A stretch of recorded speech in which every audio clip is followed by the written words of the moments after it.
So hello everyone, ICT virtual classes में आपका बहुत बहुत स्वागत है। तो कल जैसे कि हमने पावर यानी कि शक्ति के बारे में पढ़ा था, तो आज उसी पे कुछ क्वेश्चंस करते हैं एंड देन फिर फिनिश करेंगे अपने इस चैप्टर, है ना। तो चलिए, इलेक्ट्रिक पावर के बारे में हम जान गए थे। रेट ऑफ डूइंग वर्क यानी कि कार्य करने की दर जो होती है उसको हम शक्ति कहते हैं, पावर कहते हैं। पावर के कुछ सूत्र हम लोगों ने जान लिए थे, जैसे P equals to V I होता है, P is equal to I square R होता है, P is equal to V square बटा आर भी हमारे पास फॉर्मूला होता है। 1 वॉट इसकी इकाई होती है। वॉट जो है वो शक्ति की इकाई है, यानी कि पावर की यूनिट है। अब अगर हम बात करें कि पावर होती क्या है, तो it is the power consumed by a device that carries 1 ampere of current when operated at a potential difference of 1 volt. जब आप किसी बल्ब या किसी भी उपकरण को 1 वोल्ट की बैटरी से जोड़ें और अगर उसके पास एक ही एम्पियर की धारा प्रवाहित करे, 1 एम्पियर की धारा प्रवाहित करे, तो हम कहेंगे उसकी जो शक्ति है वो है 1 वॉट, यानी कि वहां पर जो पावर निकलेगी वो 1 वॉट निकलेगी। ठीक है, तो हमारे पास यहाँ पर ये बात हमें समझ में आती है। हम एक छोटी सी बात करते हैं और थोड़ा जानते हैं commercial unit of electrical energy की बात करते हैं। ठीक है, कि हमारी commercial unit of electric energy क्या होगी। हेडिंग होगी हमारी कमर्शियल यूनिट ऑफ इलेक्ट्रिकल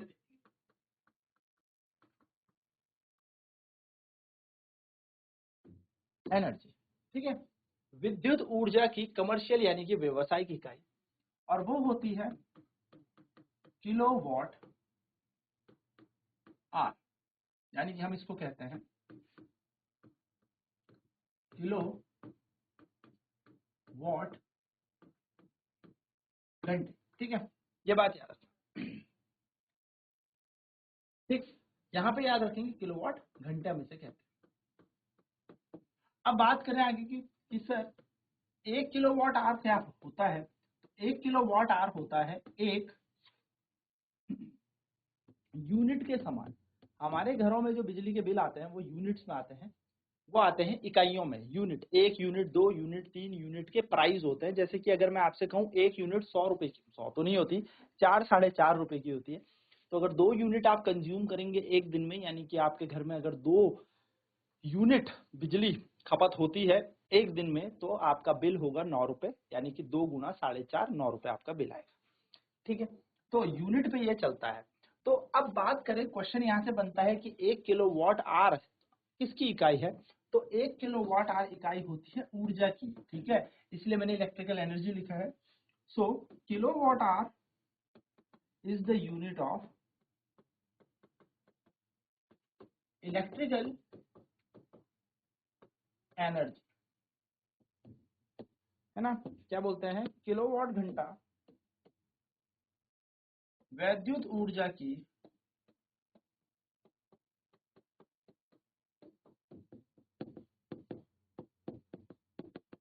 इकाई है। ध्यान देना है आपको बात, ये वैद्युत ऊर्जा की इकाई है। आप किलोवाट सुन के खुश मत होइएगा और इसे पावर यानी कि शक्ति की मत लगा देना यूनिट, क्योंकि बच्चे गलती करते हैं। तो आपको ध्यान देनी है, ये ऊर्जा की इकाई है। ठीक है, जल्दी से इसे नोट करें, फिर बात करते हैं कि यह कितने जूल के समान होता है, क्योंकि ऊर्जा की इकाई तो जूल भी होती है। तो यहाँ पर कोई संबंध होगा किलोवाट आर और जूल के बीच, यानी कि there will be a relation between kilowatt hour and joule.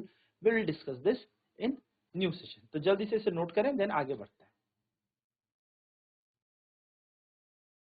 ठीक है, नाउ सवाल हमारे पास आता है कि 1 किलोवाट आर के अंदर कितनी जूल होते हैं। क्वेश्चन इज हाउ मेनी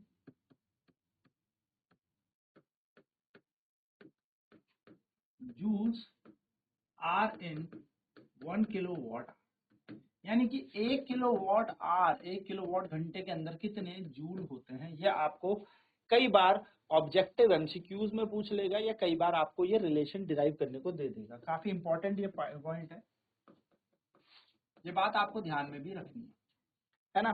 तो देखिए, आपको एक छोटा सा नोट पॉइंट बता रहा हूं, बस नोट में याद रखना कि एनर्जी जो होती है वो होती है पावर इनटू टाइम, है ना। यानी कि जो हमारे पास ऊर्जा होती है वो होती है शक्ति गुणा समय। Energy equal to power into time. ऊर्जा बराबर हमारे पास होता है शक्ति गुणा समय, है ना। ऊर्जा बराबर हमारे पास शक्ति गुणा समय होता है। ऊर्जा की इकाई जूल होती है, शक्ति की इकाई जब वॉट होती है, और समय की इकाई जब सेकंड होती है। यानी कि स्टार नोट ये है कि 1 वॉट सेकंड को आप 1 जूल कहते हैं। तो 1 जूल के अंदर होता है 1 वॉट सेकंड। बस आपको ये ध्यान में रखना है कि यहाँ पे किलोवाट आर है, आपको इस किलोवाट आर को यानी कि किलोवाट घंटे को किस में परिवर्तित करना है, वॉट सेकंड में परिवर्तित करना है। यदि आप इसको वॉट सेकंड में परिवर्तित कर देंगे आपका काम बन जाएगा। तो चलिए 1 किलोवाट आर ऐसे ही, किलोवाट, किलोवाट का मतलब होता है 1000 वॉट, आर का मतलब होता है घंटे। अब घंटे को मिनट में नहीं सेकंड में बदलना है, तो 1 घंटे में 60 मिनट और 1 मिनट में 60 सेकंड। आप सभी को पता है 1 hour equal to 60 minute and 1 minute equal to 60 seconds. So how to convert 1 hour into seconds? 60 minute into 60 second, यानी कि 1 घंटे में होते हैं 60 मिनट, 1 मिनट में होते हैं 60 सेकंड। तो 1 घंटे को सेकंड्स में कैसे बदलेंगे, 60 गुणा 60 करके, यानी कि 3600 करके। तो 1 किलोवाट घंटा आ जाएगा हमारे पास 6 6 36, 1 2 3 4 5, और यहाँ पे आ जाएगा वॉट सेकंड। देखो कमाल वाली बात ये है कि 1 किलोवाट आवर तो ऐसे ही रहेगा, यहाँ पे आ जाएगा 36 गुणा 10 की घात 5 वॉट सेकंड को हम क्या बोलते हैं, जूल। तो एक आपका आंसर ये हो सकता है, बट हमारी बुक्स में इसको थोड़ा स्टैंडर्डाइज फॉर्म में लिखा जाता है, और वो स्टैंडर्डाइज फॉर्म होती है 1 kilowatt hour equal to 3.6 into 10⁻⁶ joule. हमने कुछ नहीं किया, हमने दशमलव में लिख दिया, ठीक है। तो इतने जूल होते हैं 1 किलोवाट घंटे के अंदर, ठीक है। अच्छा, नोट पॉइंट यहाँ पर ये रहा, हमें पता है कि 10 की घात 3 को किलो बोला जाता है, 10 की घात 6 को मेगा बोला जाता है, 10 की घात 9 को गीगा कहा जाता है, ठीक है। तो यहाँ पे कितना है, 10 की घात 6 है ना, देखो ये दिख रहा होगा, तो 10 की घात 6। अगर आपको यहाँ पे 10 की घात 6 दिख रहा है, तो आपको यहाँ पे नोट ऐसे लिखना है कि भाई 1 किलोवाट आवर जो होता है, यानी कि 1 किलोवाट घंटा जो है, वो हमारे पास 3.6 मेगा जूल के बराबर भी होता है।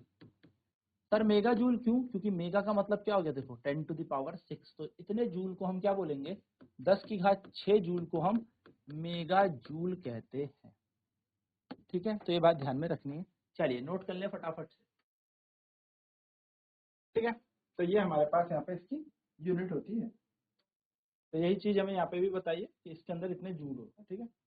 चलिए अब यहाँ पर अभी देखिए क्वेश्चन दे रखा है, an electric bulb is connected to 220 volt generator. जो एक बल्ब है वो 220 वोल्ट जनरेटर से जुड़ा है, जो करंट जा रही है वो 0.50 एम्पियर जा रही है। आपसे पूछिए पावर क्या होगी। तो देखिए इस क्वेश्चन में हमें क्या दे रखा है, हमें यहाँ पर दे रखा है वोल्टेज और करंट, है ना। तो हमसे यहाँ पर इस क्वेश्चन में बोला है कि जो वोल्टेज है वो 220 वोल्ट है, और जो धारा यहाँ पर प्रवाहित हो रही है वो हो रही है 0.50 एम्पियर। हमसे बोला है पावर कितनी जनरेट होगी, यानी कि शक्ति पूछी है। अब पावर इज इक्वल टू होता है वोल्टेज इनटू करंट, यानी कि शक्ति बराबर होता है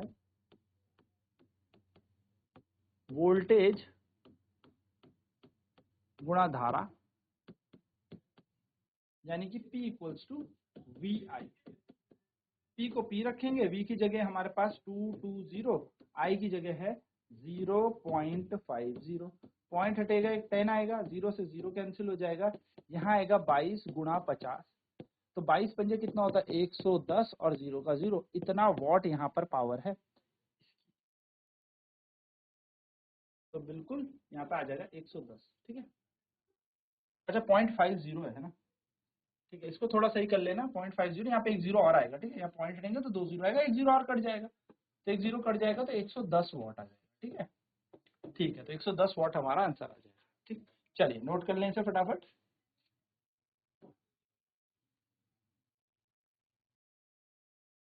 चलिए नेक्स्ट क्वेश्चन की तरफ बढ़ते हैं। हमारा नेक्स्ट क्वेश्चन है, an electric refrigerator rated 400 watt operates 8 hour per day. यानी कि एक फ्रिज है जिसको हम रोज के दिन, हर दिन, प्रत्येक दिन 8 घंटे चलाते हैं। What is the cost of energy to operate it for 30 days at 3 rupees per kilowatt. देखो बहुत प्यारा क्वेश्चन है, हमसे इस बार बिल पूछा है बिजली का, ठीक है। अब हम बिजली का बिल निकालना सीखते हैं। तो इलेक्ट्रिकल एनर्जी है जिसकी पावर दे दी हमें 400 वॉट, ठीक है। सबसे पहली बात तो फ्रिज है, फ्रिज की पावर दे दी यानी कि शक्ति दे दी 400 वॉट, जो 8 घंटे प्रत्येक दिन चलाया जा रहा है। तो चलिए हम गिवन डाटा लिख लेते हैं। सबसे पहले हमें यहाँ पे दे रखी है पावर यानी कि शक्ति दे रखी है ना, इस क्वेश्चन में पावर यानी कि हमें दे दी है शक्ति, पी मान लेते हैं शक्ति, जो दे रखी है 400 वॉट। फिर हमें दे रखा है समय यानी कि टाइम, टाइम कितने देर चलाया जाता है, तो हमें बताया हुआ है कि भैया ये जो चलाया जाता है 8 घंटे पर दिन चलाया जाता है, प्रत्येक दिन कितने घंटे, 8 घंटे। तो ये होता है 8 आवर्स पर डे, यानी कि एक दिन में ये 8 घंटे चलाया, ठीक है। आगे क्या बोला उसने क्वेश्चन में, आगे वो क्वेश्चन में कह रहा है व्हाट इज कॉस्ट, आपको पैसा बताना है 30 दिन का, 30 दिन का, जब ये 3 किलोवाट आवर पर, यार मतलब कह सकते हैं 1 किलोवाट आवर के 3 रुपए आपको पड़ रहे हैं। अब देखिए 30 दिन, कितने डेज, 30 दिन, कितने दिन आपका बिल निकालना है, आपको 30 दिन की ऊर्जा निकालनी है आपको, 30 दिन की, जब आपको 1 किलोवाट आवर जो बिजली के पैसे पड़ रहे थे वो पड़ रहे थे 3 रुपए, ठीक है। अब इस क्वेश्चन को करने के लिए सबसे पहले क्या करें, क्योंकि आपको पता है किलोवाट आवर किसकी इकाई है, एनर्जी की, ऊर्जा की इकाई है। तो आपको सबसे पहले इस पूरे सिस्टम को, ये जो भी यहाँ पे दे रखा है, इस पूरे के पूरे तंत्र को, इस पूरी की पूरी चीजों को आपको किसमें कन्वर्ट करना पड़ेगा, परिवर्तन करना पड़ेगा, किलोवाट घंटे में बदलना पड़ेगा। तो सबसे पहले हम लिखेंगे एनर्जी, एनर्जी का सूत्र होता है पावर इंटू टाइम। अब देखो पावर तो है, टाइम भी है, लेकिन टाइम एक दिन में 8 घंटे है, और टोटल कितने दिन चलाया जा रहा है, 30, यानी कि एक दिन में 8 घंटे, तो 2 दिन में 16 घंटे चलाया गया होगा, 3 दिन में 24, 4 दिन में 32, 5 दिन में 40, ऐसे करते करते। तो अगर मैं टोटल टाइम यहाँ पर निकालूं कि कुल कितने घंटे ये चला है, टोटल टाइम इन 30 डेज, 30 दिनों में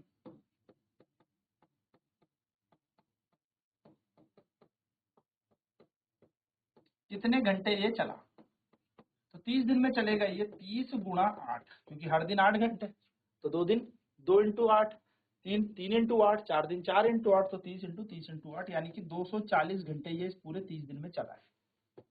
तो हमारे पास जो टाइम यहाँ पर आएगा, ऊर्जा हमारे पास दे रखी है 400 वॉट, सॉरी पावर हमें दे रखी है 400 वॉट, टाइम हमें कितना दे दिया 240 घंटे।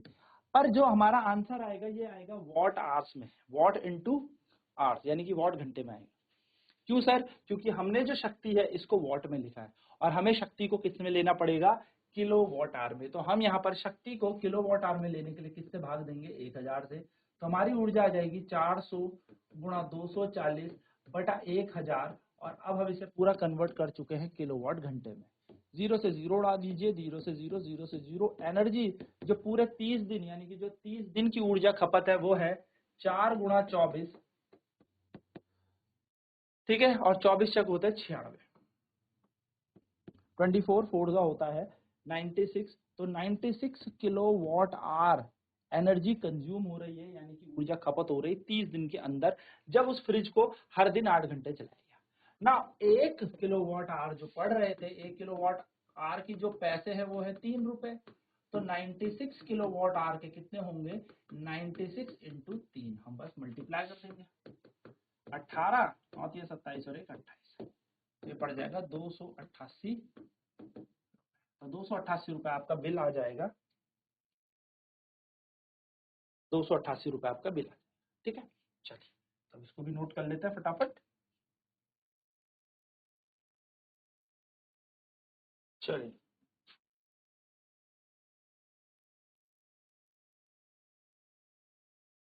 देखिए आगे क्वेश्चन आ गया हमारे पास, what determine the rate at which energy is delivered by a current, क्या ये चीज दर्शाती है कि किसी धारा द्वारा ऊर्जा जो है वो खपत हुई है, तो हमें ये चीज कौन बताएगी, तो रेट पूछा है यहाँ पे, रेट यानी कि दर पूछी है, ऊर्जा की दर, तो ये हमें बताएगी शक्ति यानी कि पावर।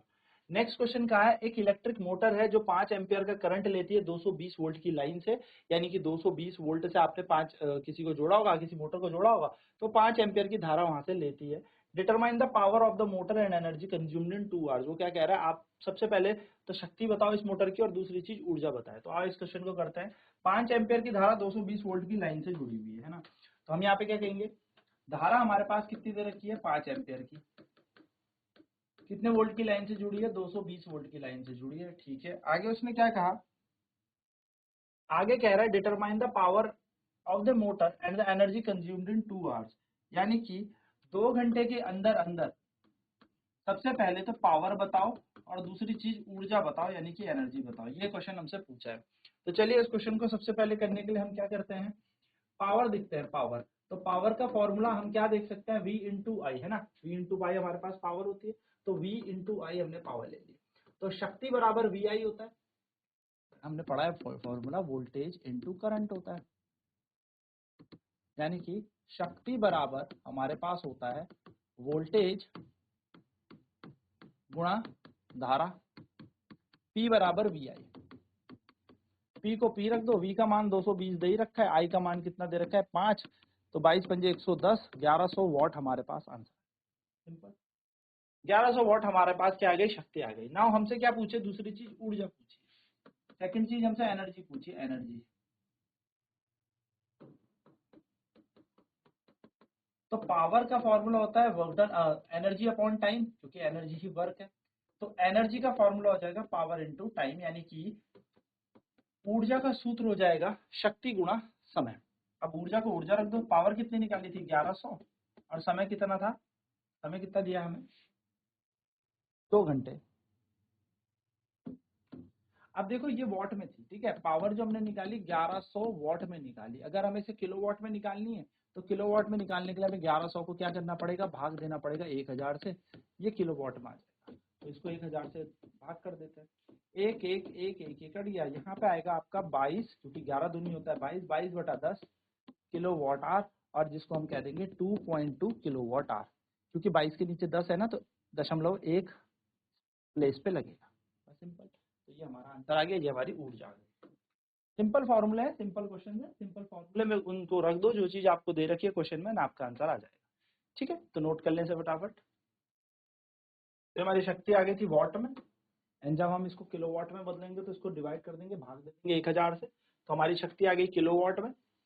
बस ऊर्जा शक्ति बराबर ऊर्जा बटा समय होता है, यानी कि power equals to energy upon time. Energy calculate करने के लिए हम पावर इनटू टाइम कर देंगे, ऊर्जा निकालने के लिए हम शक्ति गुणा समय कर लेंगे, हमारी ऊर्जा निकल जाएगी। देन हमने यहाँ पे क्या कर दिया, वो किलोवाट में था ही, 2 घंटे में दिए थे, हमने इसे सॉल्व किया और हमारा आंसर आ गया 2.2 किलोवाट आवर। ठीक है,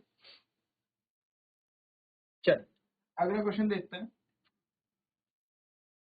तो हमने इस पूरी के पूरे सेशन में क्या पढ़ा, सबसे पहले हमने देखा, देखो कि स्ट्रीम जब इलेक्ट्रॉन मूव करते हैं, बहुत तेजी से इलेक्ट्रॉन भागते हैं तो धारा प्रवाहित होती है। ठीक है, सबसे पहली चीज हमने ये देखी। नेक्स्ट है कन्वेंशनली, अब डायरेक्शन ऑफ करंट ऐसी कोई फिक्स नहीं है कि इलेक्ट्रॉन का पॉजिटिव क्यों, कन्वेक्शन माना गया कि इलेक्ट्रॉन जिधर चलते होंगे उसके विपरीत दिशा पे धारा बहती है, तो कन्वेंशनली माना है हम लोगों ने। ठीक है, जो डायरेक्शन है करंट वो टेकन की जाती है, हमेशा ली जाती है opposite to the direction of flow of electron. Now the SI unit of electric current is ampere. जो इलेक्ट्रिक करंट की एसआई यूनिट होती है वो एम्पियर होती है, यानी कि विद्युत धारा की एसआई इकाई क्या होती है, एम्पियर होती है। जब इलेक्ट्रॉन मोशन के अंदर मोशन सेट कर देते हैं, यानी कि गति करना शुरू कर देते हैं, भागना शुरू कर देते हैं एक जगह से दूसरी जगह की तरफ, जब इलेक्ट्रॉन भागना बहुत तेजी से शुरू कर देंगे, तो हम यहाँ पे कहेंगे कि एक पॉइंट से दूसरे पॉइंट तक भेजा कैसे गया है, ऊर्जा कहाँ से मिली है, तो वो ऊर्जा देने के लिए हमारे पास पोटेंशियल डिफरेंस आ जाता है, यानी कि वोल्टेज आ जाता है, जिसको हम मेजर करते हैं वोल्ट में। ठीक है, नेक्स्ट हमने फिर पढ़ा था रेजिस्टेंस। प्रतिरोध क्या करता है, वो इलेक्ट्रॉन की टक्कर होती है, इलेक्ट्रॉन प्रॉपर फ्लो नहीं कर पाता। जब प्रॉपर फ्लो नहीं कर पाएगा इलेक्ट्रॉन तो क्या होगा, धारा प्रवाहित नहीं कर पाएगी, और यहाँ पर क्या आ जाएगा, प्रतिरोध यानी कि रेजिस्टेंस। रेजिस्टेंस की एसआई यूनिट होती है ओम। ठीक है, ओम्स का लॉ जाना था कि जब हमारे पास एक तार होगी जहां पर कंडीशन यानी कि टेम्परेचर फिक्स होगा, या आप कह सकते हैं कांस्टेंट होगा, या हम नियत कह सकते हैं कि हमारे पास जो प्रतिरोध है वो नियत है, तो उस टाइम जितना विभव आप दोगे उतना ज्यादा धारा होगी, यानी कि the potential will be directly proportional to the current. ठीक है, तो यही चीज हमने यहाँ पे पढ़ी थी। The resistance of a conductor depends directly on its length. अब रेजिस्टेंस है, जो प्रतिरोध है, वो किसके निर्भर करता है, तो वो लंबाई पर निर्भर करता है, यानी कि अगर किसी तार की लंबाई ज्यादा है तो उसका प्रतिरोध ज्यादा है। इनवर्सली प्रोपोर्शनल होता है एरिया का, यानी कि एरिया के हम कह सकते हैं क्षेत्रफल के, ये वक्रानुपाती होता है, यानी कि अगर क्षेत्रफल बढ़ेगा तो प्रतिरोध कम होगा, और साथ साथ में मटेरियल पे भी डिपेंड करता है। अब जैसे चांदी है, बहुत अच्छा है, बहुत अच्छे से धारा को प्रवाहित करता है भाई, लेकिन अगर हम वहीं पर बात करें प्लास्टिक की, तो प्लास्टिक में कहाँ करंट फ्लो होता है, प्लास्टिक एक इंसुलेटर है, क्यों, क्योंकि उसके अंदर बाउंडेड इलेक्ट्रॉन्स होते हैं, फ्री इलेक्ट्रॉन नहीं होते, मुक्त रूप के इलेक्ट्रॉन नहीं होते, इसलिए। ठीक है, नेक्स्ट है इक्विवेलेंट रेजिस्टेंस, जब बहुत सारे रेजिस्टेंसेज यानी कि प्रतिरोध सीरीज में श्रेणी क्रम में जुड़े होंगे तो वहां पे बन जाएगा R बराबर R1 plus R2 plus R3, ऐसा कुछ सूत्र बन जाएगा एंड सो ऑन। और अगर पैरेलल लगे होंगे यानी कि समांतर में लगे होंगे तो ये बन जाएगा 1/R1 plus 1/R2 plus 1/R3, है ना। नेक्स्ट आगे क्या पढ़ा था, नेक्स्ट पढ़ा था जो इलेक्ट्रिकल एनर्जी होती है, एनर्जी का मतलब क्या होता है, ऊर्जा, वो कैसे दी जाती है, W is equal to VIT। सिर्फ यही सूत्र नहीं होता, हमने पढ़ा था I स्क्वायर RT भी होता है और V square upon R into T भी होता है, ठीक है। ये ऊर्जा के ही सूत्र हैं, ये आपको याद रखना है। सिमिलरली पावर की बात करेंगे तो पावर में ये TT हटा देंगे तो I square R V square upon R हमारा पावर यानी कि शक्ति का सूत्र बन जाएगा। The unit of power is what, जो शक्ति की इकाई है वॉट होती है। वॉट का मतलब क्या होता है, जब 1 एम्पियर की धारा 1 वोल्ट की बैटरी के थ्रू फ्लो करे, यानी कि जब हम 1 वोल्ट की बैटरी लगाएं, 1 वोल्ट का विभव लगाएं और धारा जो करंट जो वो 1 एम्पियर फ्लो कर जाए तो हम तुरंत बोल देंगे yes the power is 1 volt, यानी कि जो हमारी शक्ति है वो 1 वॉट है। एंड जो कमर्शियल यूनिट है इलेक्ट्रिकल एनर्जी की दैट इज किलोवाट आवर, यानी कि हमारे पास जो विद्युत व्यवसायिक ऊर्जा की इकाई होती है वो होती है किलोवाट घंटा, जिसके अंदर होता है 3.6 गुणा 10⁶ जूल, ठीक है। तो ये छोटी छोटी चीजें थी जो आपको पता होनी चाहिए। क्लियर, देख लीजिए इसे फटाफट से और इन्हें नोट कर लीजिए जो मेन मेन फॉर्मूलेज मैंने आपको बताए। तो इसी के साथ यहाँ पर ये चैप्टर हो जाता है खत्म। अब हम कल इसके क्वेश्चंस करेंगे, ठीक है। तो क्वेश्चन प्रैक्टिस करेंगे इसकी कि बोर्ड में आए हुए कैसे क्वेश्चंस आपके बोर्ड में आएंगे, क्या आएंगे, तो क्वेश्चन प्रैक्टिस करेंगे एंड देन फिर हम आने वाले सेशंस में आगे के चैप्टर्स को डिस्कस करेंगे। तो मिलते हैं आपसे अगली क्लास में, तब तक ICT वर्चुअल क्लासेस में जुड़ने के लिए धन्यवाद। आपका दिन शुभ हो।